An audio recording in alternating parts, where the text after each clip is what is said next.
Supreme court ने अवाम को अरबों रुपए का चूना लगाने वाली फाइनेंस कंपनी के मालिक की जमानत कबल गिरफ्तारी मंजूर कर ली।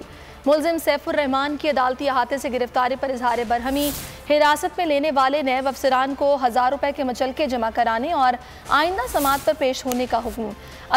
अदालत ने डीजी नैब रावलपिंडी और DGHR नैब को भी बुला लिया। प्रोसिक्यूटर जनरल नैब ने अफसरान के गलत रवैये पर मुआफ़ी मांग ली।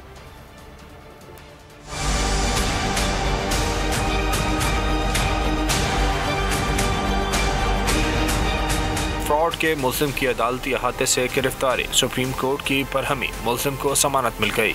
बाजार स्कैंडल में मुलव्वस कंपनी B4U ग्लोबल के मालिक सैफुर रहमान को सुप्रीम कोर्ट के हुक्म पर पेश किया गया। अदालत का गिरफ्तारी पर इजहार बरहमी, प्रोसिक्यूटर जनरल नैब ने अफसरान के गलत रवैये पर माफ़ी मांग ली। कहा, हाई कोर्ट से जमानत न मिलने पर मुल्जिम भाग गया था, उजरत में गिरफ्तार किया, गलती हो गई। जस्टिस उमर अता बंदयाल ने नैब से इस्तफसार किया कि क्या दरख्वास्त गुजार सैफुर रहमान कोई बहुत बड़ा मुजरिम है। एकदम कोलंबिया वाला सीन क्रिएट कर दिया।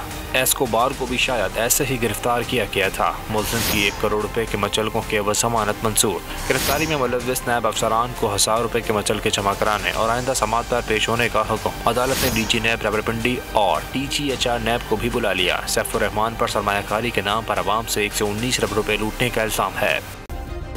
सब्सक्राइब करें और बेल दबाएं ताकि कोई खबर रह न जाए।